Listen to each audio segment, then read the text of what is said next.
오늘도 복된 날을 주신 주님 안에서 믿음의 소망을 간직하고 주님의 말씀대로 복의 지경을 넓혀가는 여러분의 신앙과 믿음이 되시기를 축복합니다. 오늘 말씀의 제목 같이 나눕니다. 내 부모를 공경하라. 내 부모를 공경하라. 아멘. 지난주 5월 8일 어버이날을 또 이렇게 보내게 됐습니다. 이맘때가 되면 우린 부모님을 생각합니다. 또 그동안 양육해 주신 은혜를 떠올리면서 감사의 마음을 마음속에 담기도 하지요. 명절이 또 이런 날 절기가 되면 부모님께 뭘 해드리면 좋을까 아마 이런 생각들을 많이 하시게 될 것입니다. 지난해 제가 어느 설문조사 통계 자료를 말씀해 드린 적이 있습니다. 부모님이 가장 받고 싶은 선물 1위 무엇이었을까요? 여기 정답 나왔습니다. 현금입니다. 현금을 제일 좋아해요. 그리고 두 번째가 있습니다. 두 번째는 가족들과 함께 식사하는 것, 이거를 참 좋아합니다. 그리고 세 번째는 몸에 좀 기력이 있거나 힘이 있으면 이제 가족 여행을 이제 세 번째로 이렇게 지금 순위를 꼽습니다. 현금이 가장 실용적이긴 하지만 자녀 입장에서는 굉장히 정성이 없어 보이고 또 한편에는 사랑이 부족해 보이는, 그냥 돈으로 모든 것 다 마무리하는 것 같은 느낌을 가질 수도 있다 보니까 요즘은 현금을 그냥 전달하지 않고 이렇게 전달하는 분들을 봤어요. 사진을 좀 보여주면, 이렇게 해서 돈하고 같이, 액수의 차이는 있을지 몰라도 꽃과 같이 이렇게 예쁘게 담아서 전달하는 것을 봤습니다. 또 어느 집은 총 같은 걸 줘가지고 쏘래요. 쐈더니 막 돈이 자자자자작 나가게도 이렇게 하고 테이프로 붙여서 이렇게 전하는 그런 사진도 봤습니다. 무엇이 되었던 간에 부모를 사랑하는 자식의 마음은 어떻게든 표현해보고 싶은 것을 우리는 떠올리게 됩니다. 반대 입장을 좀 생각해 보면 좋겠어요. 부모는 과연 무엇을 가장 좋은 선물로 여길까? 저도 부모가 돼보고 또 이렇게 많은 분들을 만나보니까 거기에 공통점이 하나 나옵니다. 그게 바로 무엇이었냐면 자녀가 잘 지내는 겁니다. 무탈하게 잘 지내는 것, 이게 부모로서 가장 큰 선물이 되는 것을 이렇게 인생을 살아보니까 알겠어요. 왜냐하면 자식이 가정에 근심이 있고 몸이 아픈데 저렇게 꽃을 잔뜩 담아가지고 현금을 갖다 챙겨준들 그게 기쁘겠냔 말이에요. 먹고 살기도 힘들 텐데 그거 챙겨온 것이 마음이 안쓰럽고 짠하여서 그게 기쁜 선물이 되지를 못합니다. 그래서 선물 중에 최고의 선물이 있어요. 여러분이 건강하고 여러분이 무탈하고 가족에 화목하게 살아가는 그 은혜가 오늘 있기를 축복합니다. 그렇기 때문에 오늘 저는 여러분들과 같이 내 부모를 공경하라고 했던 이 의미 속에 담긴 성경적 의미를 살펴보면서 왜 우리가 그렇게 신앙하고 살아가야 하는지, 그 믿음이 오늘 여러분들의 마음속에 살아있기를 축복합니다. 부모는 언제나 같은 자리에서 자녀를 바라봅니다. 크고 화려하지 않더라도, 그리고 자녀가 잘 살지 못한다 할지라도 항상 평안하기를 구하는 그 마음은 한결같다는 것을 보게 됩니다. 그렇기 때문에 오늘 주님께서 부모를 통하여 가정에 그리고 자녀에게 주시는 복은 과연 무엇인가, 이걸 잘 기억하시고 그 믿음이 여러분 속에 있기를 축복합니다. 자, 저를 따라합니다. 순종이 축복입니다. 순종이 축복입니다. 자, 오늘 1절을 읽어볼까요? 시작. 자녀들아, 주 안에서 너희 부모에게 순종하라. 이것이 옳으니라. 아멘. 자식을 위해 눈물을 쏟은 부모들은 많습니다. 그런데 그것의 10분의 1도 안 되는 눈물을 부모를 위해서는 잘 흘리지 않습니다. 내리사랑이란 말이 있듯이 보통 사랑은 자꾸 아래로 가지 위로 가는 게 참 왜 이렇게 힘든지 모르겠습니다. 순종한다는 말의 원 의미의 뜻은 이렇습니다. 언제든지 부모님의 말씀을 향해 마음을 열고 그대로 따를 준비가 되어 있는 상태, 이게 순종입니다. 언제든지 부모님의 말씀을 향하여서 마음을 열고 그대로 따를 준비가 되어 있는 상태, 이것이 우리의 마음속에 있지 않으면 오늘은 또 무슨 얘기를 하려고 그래 하고 내 마음에 벽을 치고 그것을 가시도 친 눈으로 바라보면서 그걸 거절하려고 하는 것이 우리들의 습성이라는 것입니다. 그러니까 순종이라는 것은 예가 있지 아니오가 없는 게 순종입니다. 그런데 오늘 이 순종 앞에 붙은 말이 뭐냐면 주 안에서라고 말씀했어요. 주 안에서.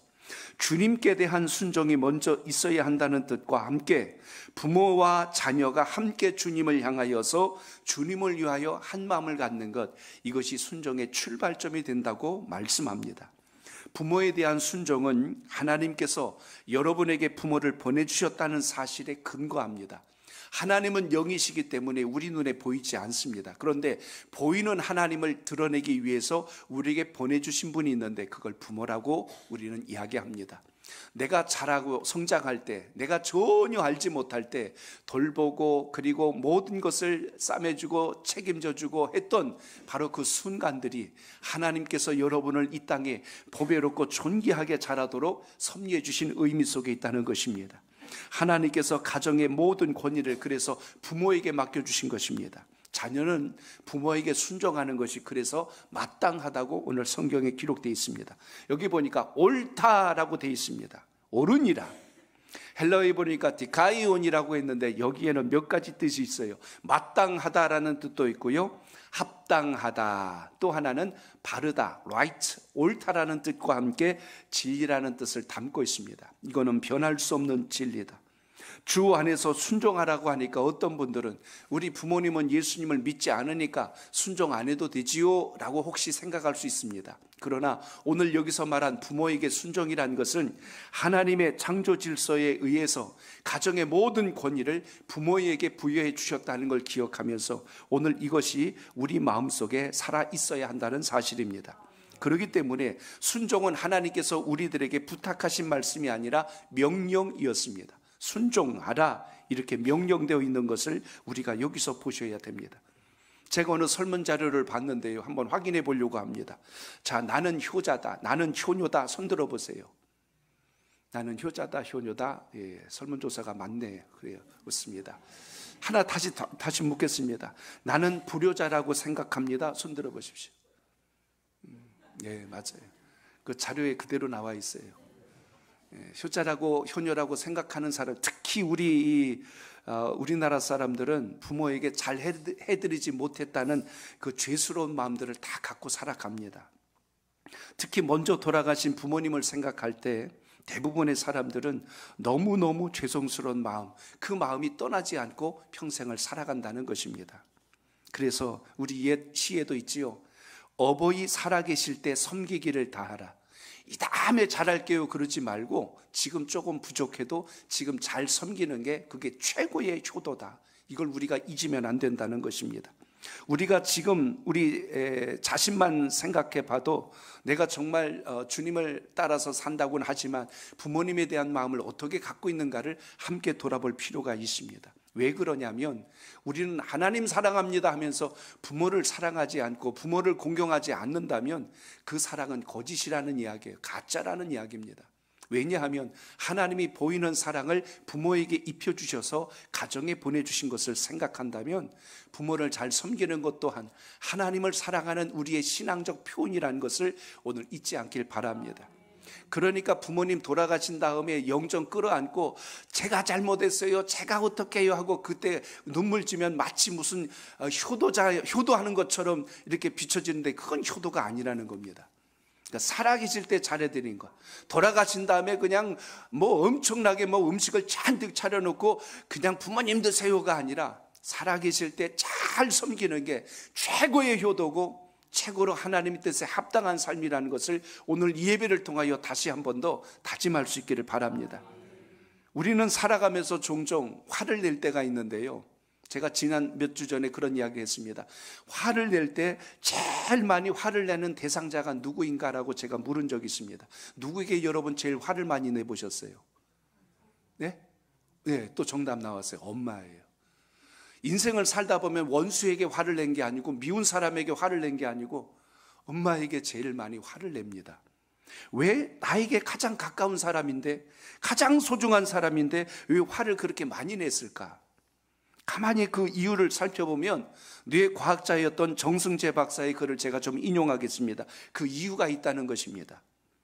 그 정승재 박사의 글을 보니까 이렇게 이야기해요. 우리 뇌에 나를 인지하는 영역이 있고 타인을, 다른 사람을 인지하는 영역으로 나눠져 있어요. 그런데 나와 가까운 관계일수록 나를 인지하는 영역에 가까운 곳에다 저장하기 때문에 내가 나라고 인지할 정도로 가깝기 때문에 내 마음대로 통제할 수 있다고 생각하고 그렇게 하고 싶은 거예요. 나라고 인지하니까 내 마음대로 하도 된다고 생각하는 감정적인 충동이 내 안에서 일어난다는 것입니다. 나와 한 몸이라고 생각하기 때문에 내 마음대로 통제되지 않으면 그때부터 불같은 화가 일어나는 거예요. 이렇게 지금 분석하고 표현해 주었습니다. 듣고 보면 우리의 모습 속에 그런 흔적들이 있었다는 걸 깨닫게 됩니다. 세상에서 많은 것을 참다가 집에 들어와 갖고 집에서 다 쏟아내는 거예요. 짜증을 부리고 화를 내고 원망하고 불평하고. 사랑하니까 내 마음대로 할 수 있다는 생각은 얼마나 잘못된 생각이고 판단인가를 우리가 돌아봐야 한다는 것입니다. 사랑하면 소중히 여길 줄 아는 마음이 가장 우선되기를 축복합니다. 하나님이 세상을 이처럼 사랑하사, 이 세상을 너무너무 사랑하사 하나님께서 독생자 예수 그리스도 주님을 이 땅에 보내주셨고 그 십자가의 죽으심을 통하여 저와 여러분들이 하나님의 자녀가 되고 천국 백성이 되었고 영생을 얻을 수 있는 자격을 얻었다는 걸 잊지 않길 바랍니다. 그러므로 최고의 효도는 먼저는 우리 부모님이 예수님을 잘 믿도록 하는 것, 이것이 최고의 효도인 줄로 믿으시기 바랍니다. 또 부모로서 최고로 자녀 양육을 잘하는 것이 있다면 자녀를 예수 믿도록 지도하고 양육하는 은혜가 있길 바랍니다. 목사님, 제 자식은 지긋지긋하게 징글맞게 안 믿으려고 그래요. 그럼 그것 가지고 체념하고 너는 너대로 살아라 그러지 말고 하나님께 구하시길 바랍니다. 저는 우리 성도 여러분들이 기도 제목이 많으실 텐데 왜 기도하려고 하는 의지가 약할까라는 생각을 종종 가질 때가 있어요. 여러분의 가장 가까운 가족이 아직 예수님을 만나지 못했다면 여러분 꼭 기도하시길 바랍니다. 왜냐하면 사람의 마음도 생각도 누가 역사하세요? 하나님이 역사하심을 잊지 않길 바랍니다. 구약에 보시면 여러분, 하나님의 백성들이 애굽 땅에 430년 동안 살았습니다. 그런데 그들이 거기서 해방되는 역사는 싸워서 나온 게 아니라 하나님께서 누구를 움직였냐면 그 애굽의 최고 권력자인 바로 왕의 마음을 뒤집어 버렸어요. 그 마음을 바꿔버렸어요. 열장을 내려서 하나님의 권세를 보여주셨어요. 그래서 하나님의 백성들이 싸워서 나온 게 아니라 왕이 마음을 뒤집어져서 결국 백성들을 내보냅니다. 여기서 여러분 중요한 원리를 발견하셔야 돼요. 400년이 넘도록 포로로 살던 백성들까지도 하나님이 왕의 마음을 뒤집어 놓으니까 그들이 자유를 얻은 것처럼 여러분의 가족 중에 배우자가, 부모님이, 때로는 형제가, 이웃이 예수님을 믿지 않는다고 체념하거나 포기하지 말고 하나님이 그 마음을 바꿔주시면, 하나님께서 그 마음을 움직여주시면 시작된다는 걸 잊지 말고 꼭 기도하시길 바랍니다. 하나님의 백성들이 하나님 말씀 안 듣다가 바벨론 땅에 70년간 포로 생활합니다. 그 70년 동안 그들이 살다가 다시 되돌아올 때 그들이 싸워서 이겨갖고 돌아온 게 아니라 하나님이 그때 당시 바사 제국의 왕이었던 고레스 왕의 마음을 바꿔버리셨어요. 그래서 각 나라에서 포로로 잡혀온 사람들은 고국으로 돌아가라 이렇게 했습니다. 그 뜻은 하나님께서 왕의 마음을 뒤집어 놓으니까 온 백성들이 자유를 얻고 다시 평안함을 회복하는 것을 보게 됩니다. 신앙은 바로 여기에 있어요. 내 생각대로 안 된다고 체념하거나 포기하지 말고 하나님 뜻대로 믿고 기도하시길 바랍니다. 안 되니까 짜증내고 안 되니까 원망하는 게 아니라 안 되니까 뭐 하셔야 돼요? 기도하셔야 합니다. 근데 그것만 싹 빼놓고 다른 걸로 하려고 하니까 일이 안 돼요. 우리의 인생이 하나님의 보내심을 통하여 시작되었으니 오늘도 그 신앙과 믿음이 여러분 안에 있기를 바랍니다. 따라합니다. 기도가 축복입니다. 기도가 응답입니다. 오늘 이런 역사가 여러분 속에 오늘 다시 한 번 더 다짐될 수 있기를 바랍니다. 이래도 기도 안 하면 사람도 아니에요. 하나님께서 여러분에게 기도의 놀라운 선물과 특권을 주셨다는 걸 잊지 않길 바랍니다. 자, 저를 따라합니다. 부모를 공경하는 것은 축복이 있습니다. 축복이 있습니다. 왜 공경하라고 했냐면 2절을 우리 같이 읽어봅니다. 시작. 내 아버지와 어머니를 공경하라. 이것은 약속이 있는 첫 계명이니. 아멘. 10계명이 모두 10가지인데요. 그 중에 1부터 4계명이 하나님 사랑, 5번째 계명부터 마지막 10번째 계명이 이웃사랑. 그 하나님 사랑과 이웃사랑이 하나님이 우리에게 가르쳐 주신 계명입니다. 이건 지켜야 되는 건데, 그 사람을 향한 5번째 계명, 그 사람을 향한 계명 중에 첫 번째가 5번째 계명인데, 그게 바로 부모를 공경하라, 이렇게 시작합니다. 그래서 하나님께서 우리 주신 계명이란 뜻은 권고나 부탁이 아니라 이것은 명령입니다. 명령은 우리의 의지와 상관없이 순종해야 되는 게 명령이에요. 그렇기 때문에 부모를 공경하는 건 지극히 당연하다는 걸 잊지 말고 오늘 이것을 마음에 새기시길 바랍니다. 그럼 이 말씀이 어디서 시작되었느냐? 출애굽기 20장 12절을 읽습니다. 시작. 그리하면 내 하나님 여호와가 내게 준 땅에서 내 생명이 길리라. 아멘. 부모를 공경하면 여러분의 생명이 이 땅에서 길대요. 자, 그런데 오늘 내게 준 땅이라고 했을 때, 땅이라니까 마치 그런 무슨 부동산을 하나 주려고 그러시는가? 이렇게 여기지 마시고, 여기서 땅이란 건 여러분에게 주신 분복과 여러분에게 주시는 은사와 재능들, 하나님의 영광을 위해서 살아갈 수 있도록 여러분에게 주신 모든 기업을 이야기합니다. 그래서 그것을 통하여 여러분이 이 땅에서 존귀하게 아름답게 살아가도록 복을 주신대요. 근데 이 말씀을 한 번 더 풀이한 것이 신명기 5장 16절에 나옵니다. 같이 읽어볼까요? 신명기 5장 16절 시작. 너는 내 하나님 여호와께서 명령한 대로 내 부모를 공경하라. 그리하면 내 하나님 여호와가 내게 준 땅에서 내 생명이 길고 복을 누리리라. 아멘. 여기서 강조한 말씀을 우리는 기억하셔야 합니다. 이것이 우리에게 생명이 길고 복이 된다고 했는데, 이 말씀이 오늘 3절에도 나와 있죠. 이로써 내가 잘되고 땅에서 장수하리라. 부모를 공경하고 잘 했는데 어느 집은 일찍 세상을 떠났는데요, 이건 뭡니까? 라고 이렇게 말하는 분도 있어요. 그런데 여기서 말한 이 장수, 오래 생명이 길다는 뜻은 이런 배경을 가지고 있습니다.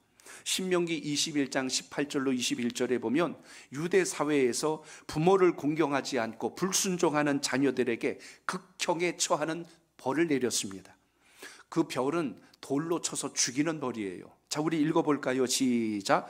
사람에게 완악하고 패역한 아들이 있어 그의 아버지의 말이나 그 어머니의 말을 순종하지 아니하고 부모가 징계하여도 순종하지 아니하거든 그의 부모가 그를 끌고 성문에 이르러 그 성읍 장로들에게 나아가서 그 성읍 장로들에게 말하기를 오늘의 이 자식은 완악하고 패역하여 우리 말을 듣지 아니하고 방탕하며 술에 잠긴 자라 하면 그 성읍의 모든 사람들이 그를 돌로 쳐 죽일지니 이것이 내가 너희 중에서 악을 제하라. 그리하면 온 이스라엘이 듣고 두려워하리라. 아멘.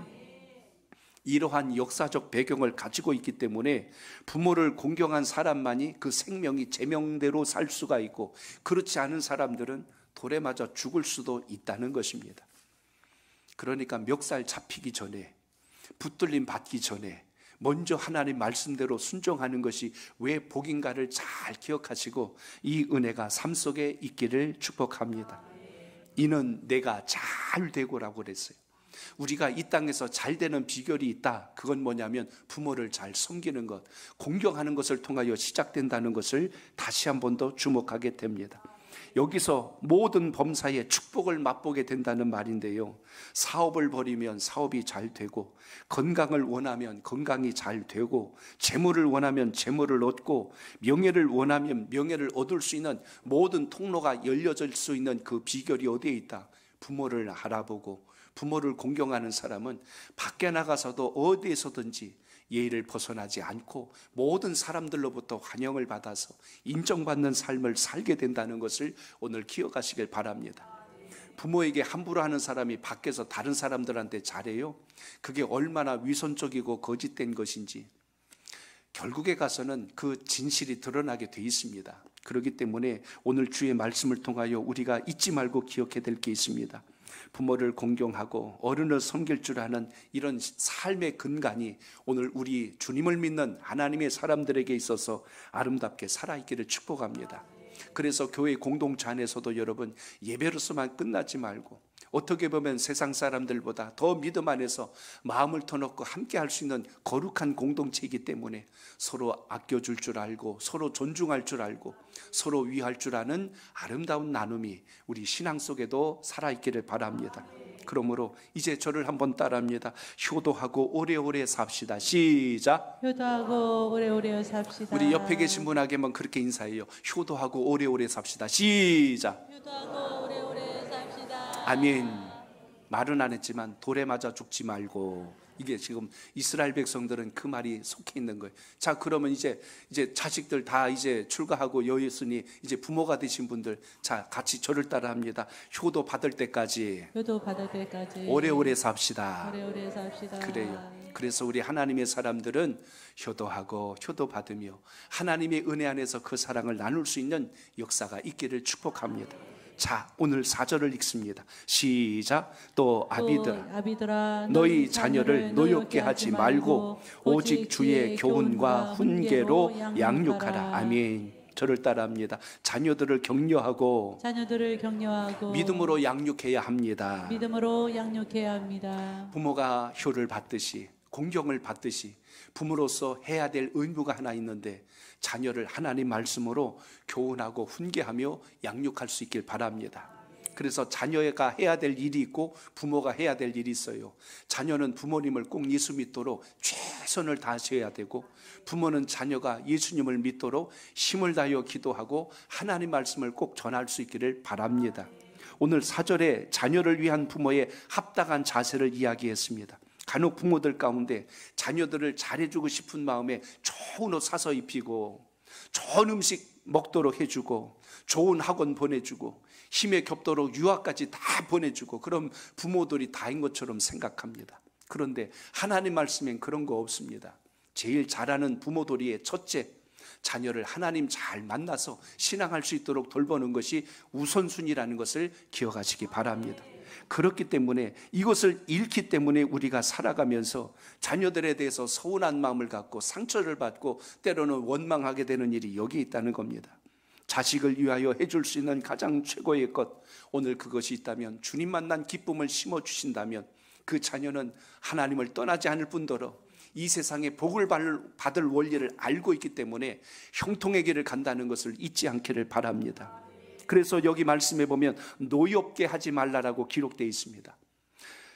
아비들아 너희 자녀를 노엽게 하지 말라. 꼭 문자로 또 따지는 분이 있으니까, 아비라니까 아버지고 어머니는 나는 아니죠. 그러면 안 됩니다. 이 부모란 이야기예요. 부모는 자녀를 노엽게 하지 말고, 여기 노엽다라는 의미의 원뜻은 학대하지 말고, 두 번째 인격적으로 무시하지 말고, 세 번째 끊임없이 비난과 책망으로 인하여서 낙심하게 하는 행위를 노엽게 하다, 이렇게 되어 있습니다.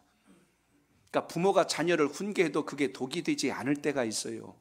사랑의 마음이, 애정이 거기 깊이 새겨져 있으면 독이 안 됩니다. 근데 이게 감정이 돼버려요. 내가 너한테 어떻게 했는데 하면서 이런 감정이 실어지기 시작하면 그때부터 이것이 상처가 되고 앙금이 되기 시작을 합니다.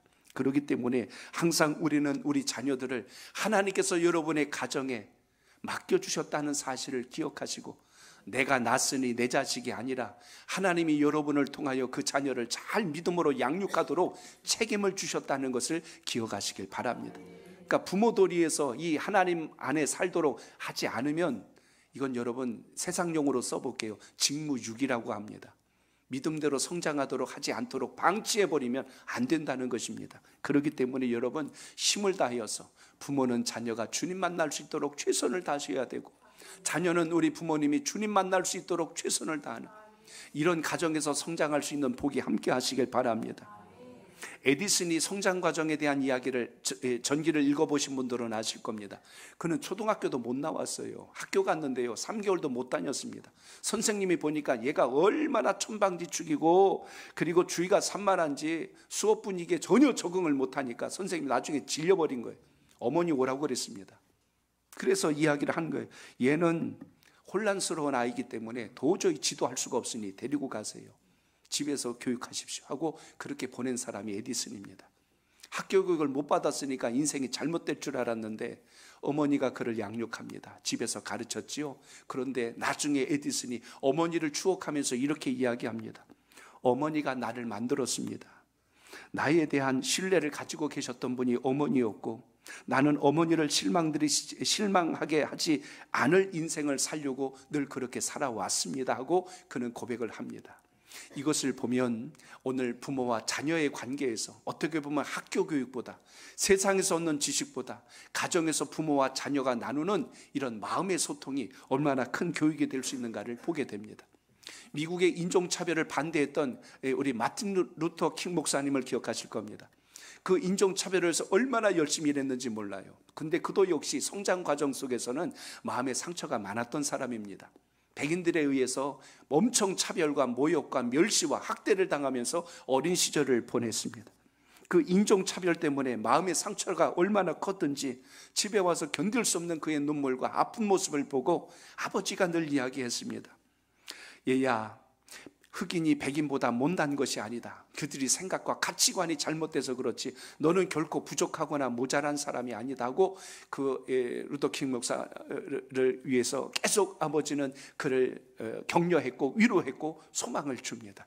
결국 그렇게 해서 건강한 자존감을 갖게 되자 그는 성장해서 마침내 인종차별이 얼마나 잘못된 하나님의 창조 질서를 위하는 것인가를 강력하게 외쳐서 그것에 대한 회복운동을 위하여 아름답게 쓰임받은 것을 우리는 기억합니다. 결국 여러분, 우리 자녀들이 건강한 자존감을 갖고 성장하도록 소망을 줄 수 있는 그 은혜가 여러분의 삶 속에 살아있기를 축복합니다. 그러므로 오늘도 믿음 있는 주의 사람들은 무엇을 근간해서 살아야 될까요?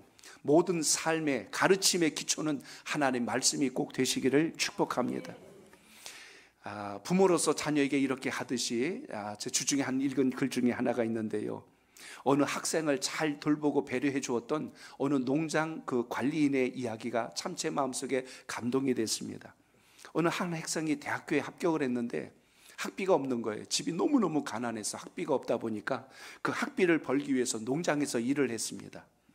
그 어려운 형편 때문에 농장에서 일을 하는 동안 일하기 위해서 오더라도 집에서 먹을 것을 챙겨오지를 못하니까 점심시간쯤 되면 그 허기진 배를 물로 채우는 겁니다. 수도가에 가서 그 물로서 배를 채우고 다시 또 일을 하고 이렇게 보냈는데 어느 날, 그날도 이제 점심시간이 돼서 홀로 따로 가서 물로 배를 채우려고 거기를 갔는데 마침 거기에 그 농장 관리인이 지나가면서 이렇게 이야기를 하는 거예요. 이 세상에 이런 우리 집사람이 내가 무슨 돼지인 줄 아는가? 어떻게 도시락에 맨날 이렇게 많이 싸서 보낸 거야? 그러면서 이야기를 하는 거예요. 이 젊은이 이 좀 와봐. 학생 이리 와봐. 아이고, 내가 이 밥을 도대체 혼자 다 먹을 수가 없어. 이거 좀 나눠서 같이 좀 먹었으면 좋겠네 하고 그렇게 해서 그 밥을 같이 나눠서 먹는 겁니다. 이렇게 하니까 그 학생은 식사를 하면서 자기가 부끄러운 것이 아니라 오히려 그렇게 해주니까 예, 감사합니다 하고 이렇게 밥을 또 같이 먹게 됐던 거예요. 근데 다음 날 또 이 관리인이 이렇게 큰 소리로 이렇게 이야기를 하는 거예요.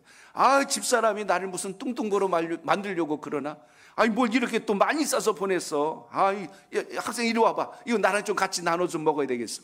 이러면서 일하는 동안 계속 밥을 나눠서 같이 먹는 거예요.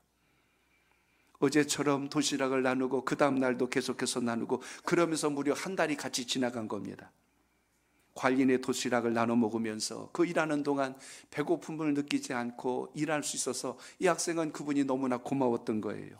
이제 새 학기가 시작이 됩니다. 그렇게 번 돈으로 학비도 냈고 그리고 그 관리인의 그 또 음식을 챙겨주신 그 사모님도 너무나 고마워서 그가 이제 선물을 하나 사들고 이제 찾아간 거예요. 농장 관리하셨던 분 좀 만나고 싶습니다 하고 거기 있는 직원분에게 이야기를 한 겁니다. 그 가정에 제가 좀 인사 좀 드릴 게 있어요 하고 하면서 이걸 했는데 지금 여기 안 계신데요 했더니 그럼 이것 좀 꼭 좀 전달해 주십시오 라고 이렇게 이야기를 했습니다. 그걸 전달하고자고 했는데 그 이야기를 듣고 보니까 그런 거예요. 이거 사모님에게 좀 꼭 전달해 주세요 하고 줬더니 그 분이 이야기한 게 이런 이야기를 하는 거예요.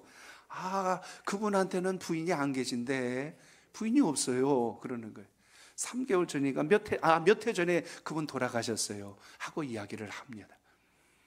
학생이 그때서야 이제 안 거예요. 자기가 매일 물을 먹는 모습을 보고 있다가 그대로 둘 수가 없어서 도시락을 2배로 많이 싸가지고 와서 그걸 그렇게 하면서 부담되지 않도록 그렇게 배려해 준 것을 보게 됩니다. 인정과 사랑의 배려가 한 사람의 건강한 자존감을 세워주고 얼마나 아름답게 했을까를 떠올려 보게 됩니다.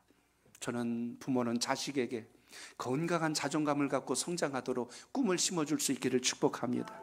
그렇지 않으면 인생을 살아가며 상처 속에서 원망하며 그것을 누군가에게 투사하며 살아가는 것이 우리의 연약한 인생의 모습이라는 것입니다. 그러므로 오늘 말씀을 통하여 우리 다시 한 번 더 떠올려 보시기 바랍니다. 저도 부모가 돼 보니까 입에서 나오는 말들이 항상 이 자식이 하는 말보다 반대로 이야기할 때가 많습니다. 저희 부모님도 이제 연로하셔서 80대 중반이 이제 넘으셨어요. 그러다 보니 가끔씩 전화를 드리고 또 가서 찾아뵐 때마다 항상 하는 인사가 그래. 괜찮다. 아이 오지 말래니까. 오지 말란다고 그랬다고 안 가면 안 되는 거 아시죠? 근데 그렇게 이야기해요. 괜찮다. 오지 마라. 얼마나 힘드냐 하고 이런 말들로 인하여 자녀의 마음에 부담을 안 주려고 이렇게 하는 것이 부모의 심정인 것을 보게 됩니다. 간혹 어떤 분들은 그렇게 이야기를 해요. 목사님, 우리 어머니는 그렇게 말하지 않아요. 뭐라고 했는데 이렇게 이야기하는 거예요. 너는 고생 좀 더 해봐야 돼 하고 이렇게 이야기한다는 거예요. 그리고 또 거기다 또 그렇게 이야기해요. 내가 네 나이 때는 쇠를 갈아 먹었어. 이거 사. 그러는 거예요. 근데 그 말이 꼭 아까 우리 영상에서 보셨던 그 어머니와 같지 않습니까? 아파도 학교에 가서 아파. 죽어도 학교 가서 죽어. 하고 이렇게 할 정도로 거친 말을 한다는 것은 강하게 자식을 키우고 싶은 부모의 그 간절한 마음이 이렇게 표현될 때가 있는 것을 보게 됩니다. 자녀를 양육하다 보니 부모의 마음이 무엇인지를 알게 됐어요.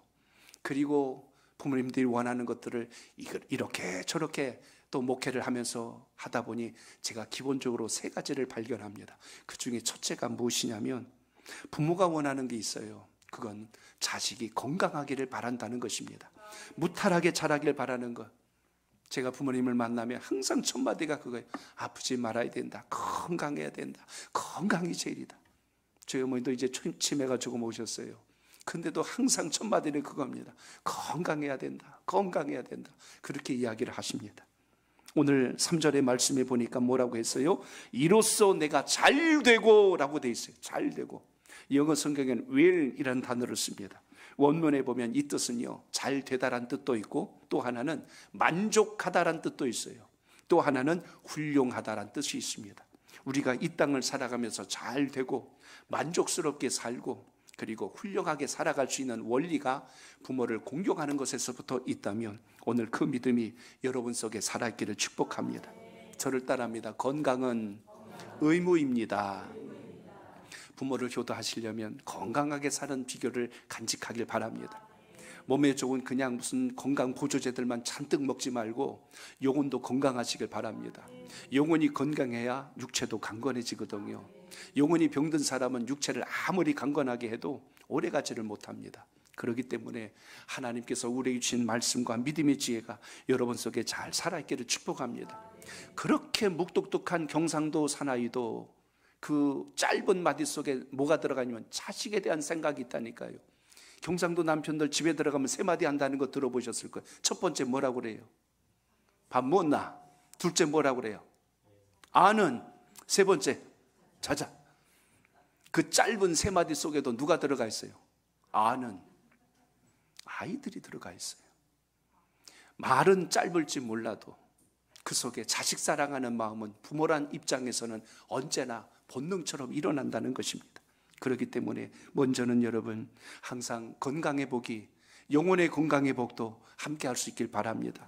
또 하나는 자식만큼은, 내 자식만큼은 이 세상에서 사람 구실하며 살기를 바라는 게 부모의 마음입니다. 너만큼은 그래도 이 세상에 사람답게 살아라, 멋지게 살아라. 그래서 귀가 딱지가 베기도록 어려서 들은 말이 공부해란 말은 만고불변의 잔소리 아닙니까? 어렸을 때 들었던 그 말을 부모가 되니까 자식에게 하고 이거는 대를 이어서 누가 가르쳐주지 않아도 그대로 이어지는 걸 보게 됩니다. 그렇기 때문에 우리의 삶 속에서 항상 다시 한 번 더 새겨야 될 것이 있다면, 하나님의 말씀에 근거한다면, 오늘 본문 속에 내가 잘 되고 땅에서 장수할 수 있는 그 복이 있다면 오늘 여기서부터 출발한다는 걸 잊지 말고 그 은혜가 함께 하시길 바랍니다. 하나가 더 있어요. 형제 간에 화목한 것입니다. 가족 간에 화목한 것입니다. 항상 하나님이 주신 질서는 화목에 있었지 분열과 다툼과 서로 대적함에 있지 않았어요. 마귀는 이 땅에서 우리와 하나님을 이간질시킵니다. 분리, 파괴, 넘어짐. 그런데 주님은 하나를 이루기 위하여 예수님의 피값으로 우리가 주의 자녀 되었음을 잊지 않길 바랍니다. 그렇기 때문에 자녀는 결코 부모의 짐이 되지 않기를 원하는 것처럼 부모 역시 자식에게 짐이 되고 싶지 않은 것이 부모의 심정인 것이 부모가 되보신 분들은 아실 겁니다. 오늘 그렇기 때문에 오늘 말씀을 기억하여서 다시 한 번 더 믿음의 자리에서 하나님 주신 본질을 붙들고 승리하는 신앙이 되시기를 주의 이름으로 축복합니다. 부모님 돌아가신 다음에 그 앞에서 그냥 영정 부여잡고 내가 잘못했어요 그러지 마세요. 그때 하는 건 의미가 없어요.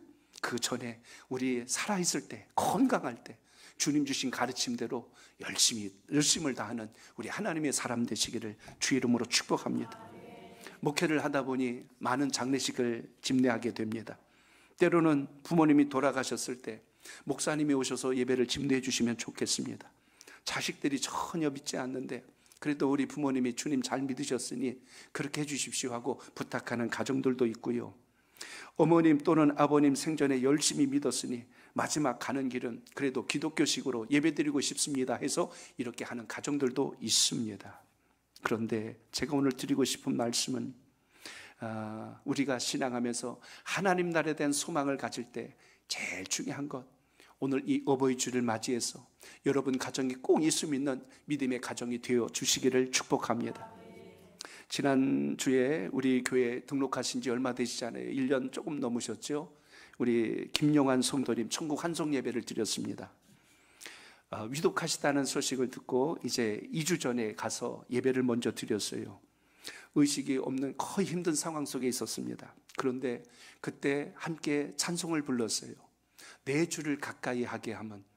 다른 것은 반응을 전혀 못 하셨는데 그 찬송을 하니까 이 김영환 성도님이 그 찬송을 목에다 힘을 주고 일어나서 찬송을 하시는 거예요. 4절까지 따라 부르셨다니까요.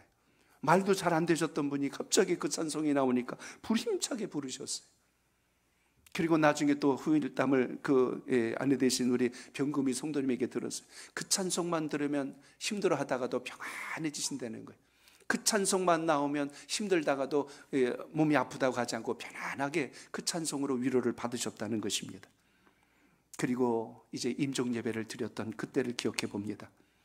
그날 급히 인하대병원으로 연락을 받아서 일정을 좀 미루고 갔습니다. 예배를 드렸어요. 예배를 드리고 나서 마지막 이제 운명하시기 직전인지라 이제 가족들이 한마디씩 하라고 했더니 우리 병금희 성도님 가셔서 우리 김영환 성도님 귀에다 대고 울면서 이렇게 이야기하시는 거예요. 여보, 예수님 이렇게 이야기했어요. 여보, 나 예수 믿게 해줬잖아. 나 예수님 잘 믿고 당신 만나러 갈게 하고 이렇게 이야기를 하는 겁니다. 그 짧은 고백이 참 제 마음에 얼마나 깊이 와닿는지 몰라요.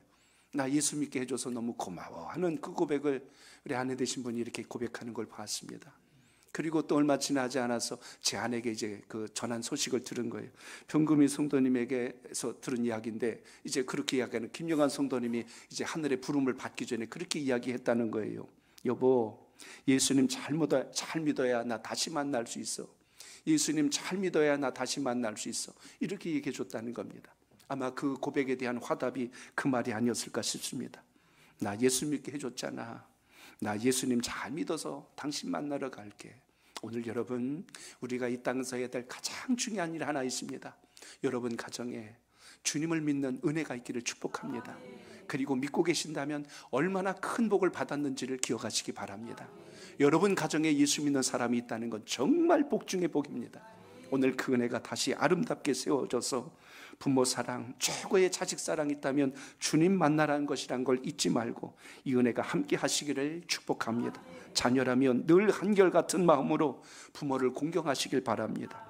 부모라면 자녀를 노엽게 하지 말고 곧 예수 믿도록 전도하시고 기도하시기를 축복합니다.